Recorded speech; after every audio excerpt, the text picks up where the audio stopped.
Talk to me about the structure of a sales team that involves customer success and a sales component. What does that look like in the teams that you're running? Yeah. So I think when it comes to the structure of sales versus CS, what we do at People and it's pretty common here. You typically have a sales team that's more offensive minded. And so it's football season, right? So let's use a football analogy. The sales team is essentially the offense. They try to put points up on the board. Then you've got the defense, which is the CS team, and they're trying to protect the base. And so these two teams typically come together. You usually have a leader of both. They come together. Sometimes it's under the CEO, sometimes under the president, sometimes CRO. It just really depends on the organization. But these two teams need to come together, work together to win together. And so that's the structure here. There's no hard and fast rule, but it's usually offense and defense. Gotcha.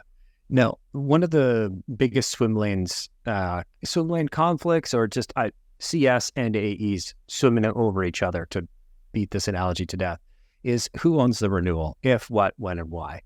Do you have any guidance on, is it always one, is it always the other, or is it one of those, it depends?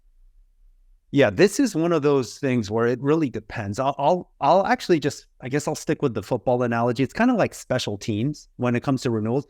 Depending on the situation you're in the game, the special teams, it's not offense or defense. It can actually be used offensively or defensively. And so similarly for a company, depending on where you are in your journey as a company, you may want to use renewals more offensively or defensively. So that's really high level, right? What I like to do is get right into some KPIs. And I think the best KPI to start off with is GRR.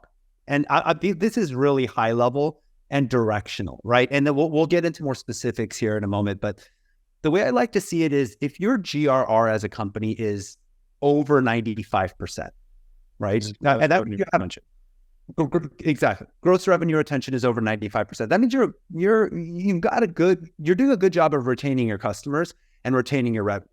In that scenario, if you can have your CS team run a renewal and still have GRR of over 95%, then do it. That's great performance. You can free up salespeople to go focus on new business, on upsell, whatever it might be, but do it if you can. Now, if your GRR is somewhere between 90 to 95%, that's still decent GRR performance. I think that's really, it depends on who you are. But if your GRR performance is under 90%, what that's telling me is that your renewals are it's not just paperwork. It's not just light negotiation where you're negotiating, hey, is it a 3% or 5% increase?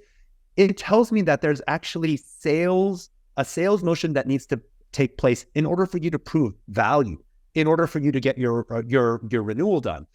So in that scenario, I would lean towards salespeople owning the renewal because I know that there's a certain amount of sales activity that needs to take place in order to successfully renew. So these are, once again, just general guidelines from a very high level. Gotcha. So if it's an easy, most people are going to renew. If it's Slack, I've got my CS team that's probably not even looking at my account because I'm pretty small.